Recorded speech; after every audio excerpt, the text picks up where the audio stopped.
começar. Olá, beldades! Estamos em fevereiro de 2022? Estamos. Mas isso não quer dizer que não dá mais tempo de eu falar pra vocês os meus favoritos de 2021. As minhas leituras favoritas foram muitas, eu li muito livro bom, graças ao bom Jesus, mas alguns se destacaram, né, evidentemente, e hoje eu vim aqui conversar com vocês sobre as leituras que eu mais gostei e que mais me marcaram, e mais ou menos o motivo também delas estarem nessa lista. Eu espero que vocês gostem do vídeo. Tem uma gatinha dormindo aqui atrás de mim, que eu não sei se vocês vão conseguir ver, porém, se algo se mexer, não é o diabo, não é um fantasma, é só uma gatinha, que pode ser também essas duas coisas.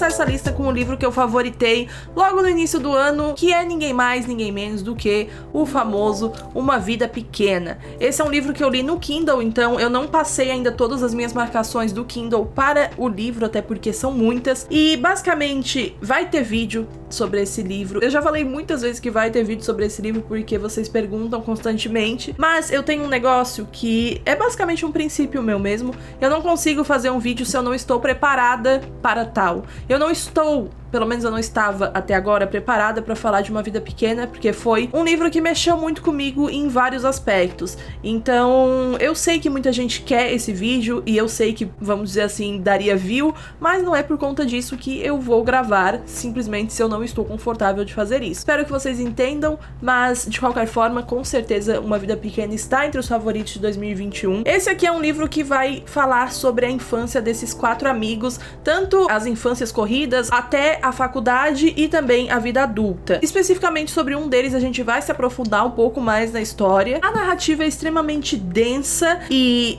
eu tenho pra mim que esse livro aqui tem, sei lá, 90% de todos os assuntos sensíveis que existem no mundo. Alguns deles que eu me lembro agora eu vou deixar listados aqui, então vocês podem pausar o vídeo pra ver quais assuntos sensíveis tem aqui. Mas assim, eu de forma alguma recomendo, se você é menor de idade, inclusive se você tem aí os seus 50, 60 anos, cuidado também, tá? Na hora que for ler esse livro, que ele é um famoso livro mais 80. Em segundo lugar, temos também um que eu li no Kindle e que chegou essa semana aqui o físico, porque eu precisei comprar, já que se tornou um dos favoritos da vida, não apenas do ano de 2021. Tudo é Rio, da autora Carla Madeira, um livro nacional que é fininho, mas eu juro pra vocês que a marca que ele vai deixar não vai ser dessa grossura aqui não, ela vai ser um pouco maior. Esse é um livro que vai nos deixar com sentimentos bem conflitantes em relação aos nossos princípios, aos nossos costumes, as coisas que a gente acredita no geral, e eu gosto muito de livros que nos deixem à deriva de nós mesmos. Por isso, talvez Tudo é Rio tenha me marcado bastante. Ele me deixou num conflito constante com a minha própria essência e eu recomendo muito que você leia. Também é um livro que trata de alguns assuntos bem pesados. Inclusive, tome cuidado, sempre pesquisem um pouco mais sobre o assunto do livro, se vocês sabem que ele vai tratar de algum assunto sensível. E, resumidamente, essa é uma história sobre 3 pessoas que são simplesmente viciadas em acreditar. E não importa no que. Só lembrando que não acreditar também é uma forma de acreditar. Então, assim, quando eu falo de sentimento conflitante, é real. Inclusive, esse aqui, eu acredito que se tornou o meu favorito nacional. Também vai ter vídeo sobre ele. Só deixa eu respirar um pouco pra poder falar sobre. Porque desse aqui eu não quero nem fazer roteiro. Eu vou ligar a câmera e vou falar, e aí vocês que lutem. Outro que se tornou meu favorito agora não é uma ficção, e sim um não ficção, extremamente pesado. Afinal de contas, se trata de um caso de crime real envolvendo crianças, né? E é o caso Evandro. Foi escrito pelo Ivan Mizanzuki, que sim, se você já ouviu esse nome, provavelmente você já ouviu falar sobre o podcast Projeto Humanos, ou até mesmo o Anticast. O Ivan Mizanzuki é uma lenda do podcast, e agora também da escrita. Esse livro é sensacional. É uma pesquisa extremamente bem embasada, né, que ele fez aí ao longo dos anos, e que resultou neste livro sobre o caso. Vocês podem ver pelas minhas marcações que não apenas eu gostei bastante da escrita dele e da pesquisa e comprometimento que ele teve aqui, mas também é porque vai rolar um vídeo. Será que é a volta aí dos casos reais que eu conto aqui no canal? Não vai ser a volta com esse caso, porque eu ainda tô na metade do roteiro. porém é um livro que eu já recomendo e que eu favoritei no ano passado, e que é uma grande aula de como você deve fazer uma pesquisa, principalmente quando essa pesquisa envolve vidas humanas e não necessariamente de seres humanos que ainda estão por aqui. É sempre bom lembrar que a responsabilidade que o Ivan teve ao trazer essa história à tona, né, novamente, é algo que a gente precisa admirar, enaltecer e inclusive levar adiante, sabe? Se você quer falar sobre um caso de crime real, se você quer abordar alguma vertente da criminologia, pesquise sobre pessoas que fizeram isso com muita responsabilidade, que foi o que o Ivan fez aqui. Outro livro favorito dessa lista eu não tenho aqui porque eu li no Kindle, mas é este aqui, Na Casa dos Sonhos, da autora Carmen Maria Machado. Essa é uma autobiografia onde a Carmen relata o início, os anseios e a ruína que acabou se tornando um relacionamento lésbico. Relacionamento esse que ficou marcado pela violência que o acometeu. Ela é uma história sobre relacionamento abusivo, claro, né? Mas o pano de fundo que a Carmen constrói para deixar extremamente claro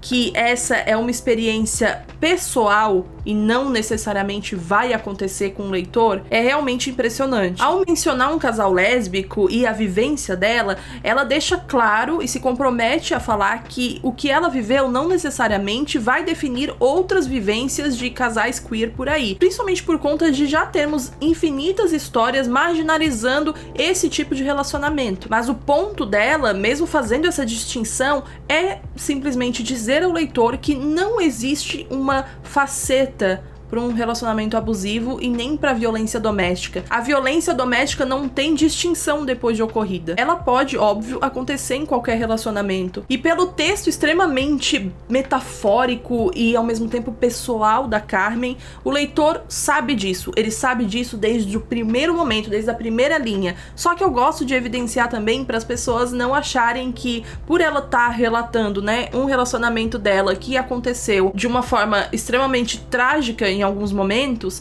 isso vai definir qualquer outro casal queer, sabe? E eu aproveito pra dizer que é um livro bem gráfico também, é uma não ficção, né? É um livro bem gráfico, então tome cuidado, é um assunto sensível. Eu sei que violência doméstica, relacionamento abusivo pode ser um assunto sensível pra muita gente, tomem cuidado. Pra mim, por exemplo, violência doméstica é um assunto muito pessoal, muito sensível, e eu li em doses homeopáticas, assim, esse livro, mas ele é incrível.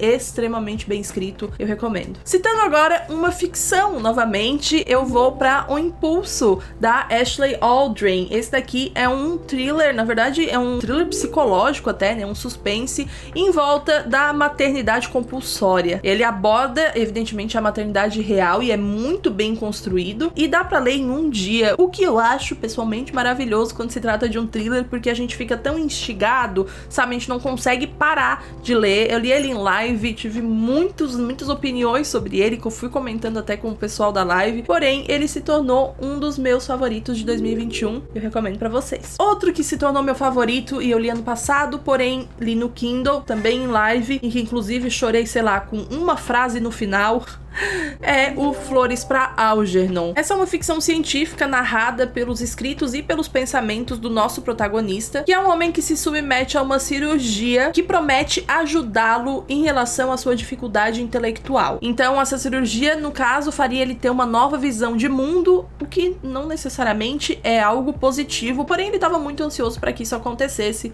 É um livro muito sensível, muito difícil de ser digerido. Ele também mexe bastante com os nossos sentimentos, nos deixa desconfortáveis, principalmente quando ele faz essa relação, né, das pessoas simplesmente terem prazer em caçoar, rir, zombar de uma pessoa diferente, né, dos padrões que essa pessoa acredita serem os normais. Nossa senhora, gente, assim, é difícil, sabe? É uma leitura difícil.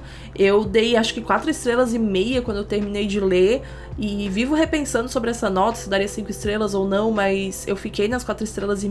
Mesmo assim, é um livro que me acompanhou assim por muito tempo. Não é o mesmo sentimento de Uma Vida Pequena, porque Uma Vida Pequena eu penso todos os dias nesse livro. Tudo é Rio, eu também penso quase todos os dias. Porém, ele é tão intenso quanto, sabe? Você mergulha nessa história e você não consegue nem dormir direito sem saber as coisas que vão acontecer, e acaba se apegando muito também aos personagens, ao personagem, né? Porque eu só me apeguei ao personagem personagem principal. Então é isso, recomendo aí pra você também. Outra ficção que entrou aí na lista dos favoritos é Malibu Renasce, da Taylor Jenkins Reid. Não é novidade vocês me verem falando sobre a Taylor Jenkins Reid, afinal de contas, os outros livros que eu li dela, ou eu também favoritei, ou eu dei muitas estrelas.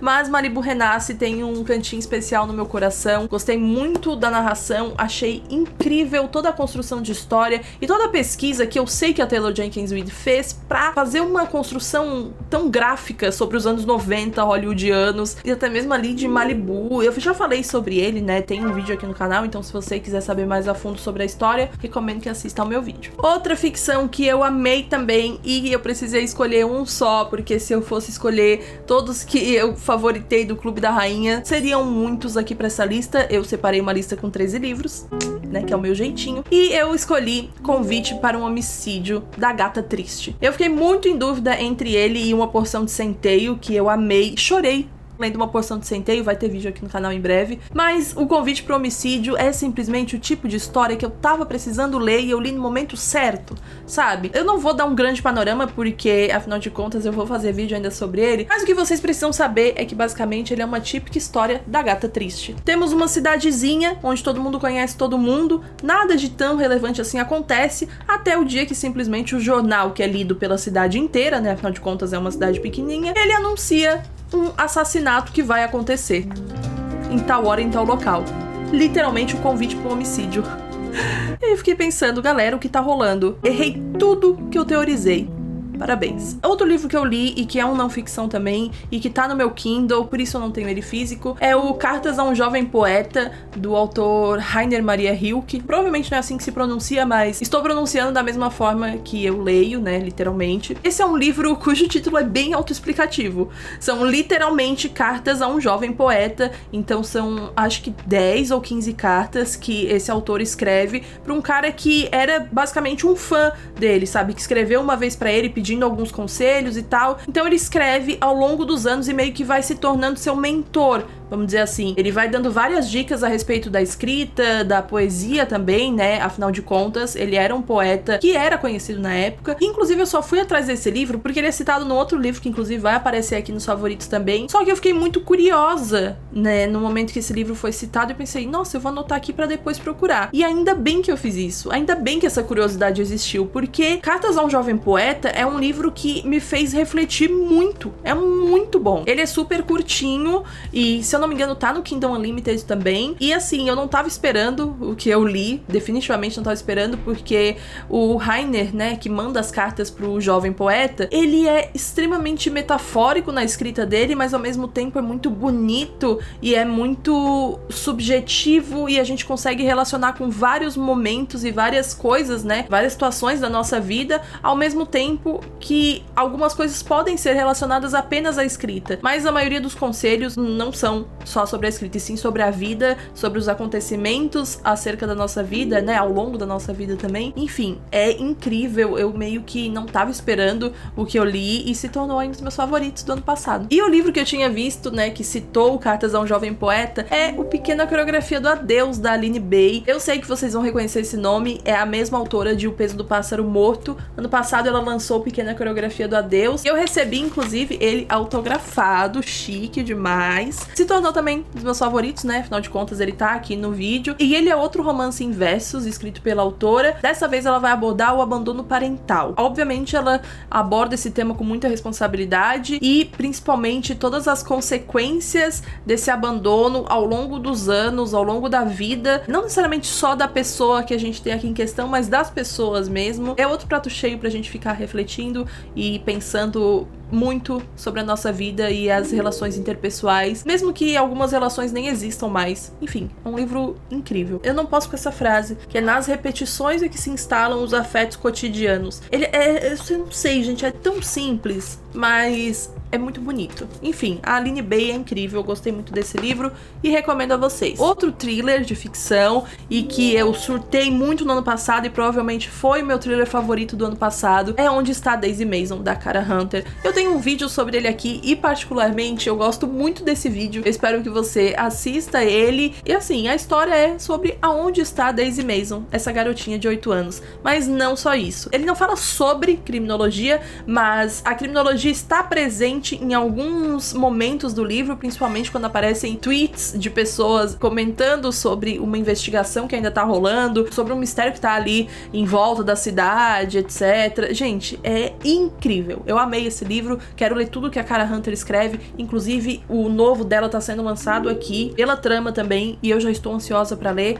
e é isso. Mais um suspense psicológico que eu amei no ano passado, o talentoso Ripley, que foi o meu segundo contato com a Patricia Highsmith. A Patricia Highsmith tem uma escrita que eu considero, na minha cabeça mesmo, polêmica, porque eu sempre vejo as pessoas comentando que amaram a história, mas não gostaram do final, ou acharam que descreveu demais, mesmo amando a escrita, etc. Eu amo tudo na escrita dela, porque eu acho que ela não deixa nada a desejar, vamos dizer assim. Eu acredito que essa narrativa aqui do talentoso Ripley, pra mim, é perfeita. A construção que ela faz de um psicopata, e dado o momento que foi publicado o livro, né, há mais de 50 anos, é espetacular que exista esse livro e existam já mistérios nessa época que comprovem de fato como a autora pesquisou bem antes de escrever. Ela não simplesmente viu um programa sensacionalista na TV e descreveu um assassino no livro dela. Ela fez uma boa pesquisa e não preciso vê-la numa entrevista falando que ela fez a pesquisa, porque é só ler o talentoso Ripley que a gente vai saber disso. Enfim, muito bem pensada, muito bem construída essa história. Tem vídeo aqui no canal, recomendo. Entrou pros meus favoritos. E por último, mas não menos importante, um livro que me fez chorar, pra variar, né? Afinal de contas, é uma não ficção sobre o Holocausto, mas também me fez refletir bastante As Últimas Testemunhas, da Svetlana Alexievich.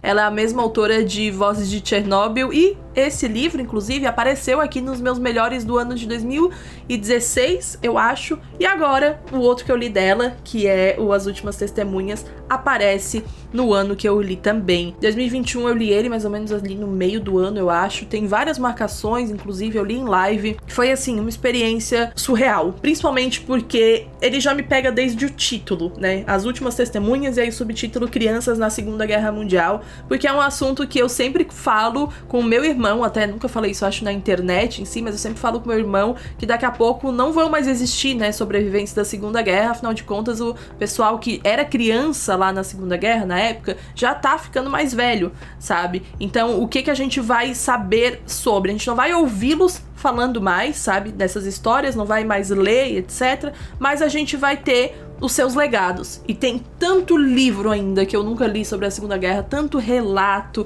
tanta coisa, sabe? Eu sei que parentes vão continuar escrevendo e esse assunto não vai ser esquecido, afinal de contas a gente não pode esquecer desse assunto, mas é algo que eu nunca vou parar de falar, nunca, nunca, nunca. Enquanto eu estiver aqui, eu vou estar lendo sobre, e é um assunto que eu sei que vocês até depositam bastante credibilidade em mim, confiam bastante quando eu recomendo um livro sobre, né? Porque é um assunto que eu estudo há muito tempo. Inclusive, eu recomendo de olhos fechados As Últimas Testemunhas, porque é incrível. Nada mais é do que a autora recolhendo relatos mesmo de pessoas que passaram pela Segunda Guerra. Não são apenas relatos de pessoas que estiveram em campos de concentração e extermínio, tá? São pessoas que ou conhecem alguém, ou foram próximas de alguém, ou viram os soldados nazistas, enfim. São pessoas que estão, de alguma forma, linkadas a algum momento da Segunda Guerra Mundial e é incrível, gente, é incrível, extremamente triste, mas incrível. A autora é fenomenal e ela fez isso novamente aqui neste livro. É um livro reportagem, né, um não ficção maravilhoso, recomendo. Bom, eu acho que eu falei tudo que eu tinha pra falar. Eu espero que vocês tenham gostado dessa volta aqui no canal, desse vídeo, né, que eu voltei aqui no canal. Eu pretendo postar mais vídeos no YouTube, tá? Eu prometo pra vocês que eu vou postar mais aqui no meu YouTube. É algo que eu finalmente estou sentindo falta, porque antes eu tava numa espiral muito ruim em relação ao YouTube. Ainda tenho dificuldades, pra abordar certos conteúdos, mas eu aprendi a me respeitar em relação a eles. Então eu vou postar quando eu me sentir bem pra isso, quando eu gostar do roteiro que eu fiz e não porque a plataforma exige que eu poste 2, 3 vídeos por semana. Eu prefiro focar na qualidade. Espero que vocês entendam e que me acompanhem também nas outras redes, porque lá na roxinha eu tô direto fazendo live, lendo com vocês, me divertindo com vocês. Lá é onde eu sempre falo pro pessoal que eu me sinto mais à vontade, assim, porque imagina, tá acontecendo naquele momento e são várias vezes na semana, não tem como você ficar fingindo várias vezes na semana algo que não é, né? Bom, sei lá também, mas eu não consigo. Também estou no Instagram, TikTok também da vida. Se você quiser me seguir em outras redes sociais, vou deixar aqui embaixo. Espero vocês no vídeo que vem. Obrigada por terem assistido, um beijo e não se esquece do joinha nem do comentário. Tamo junto, tchau!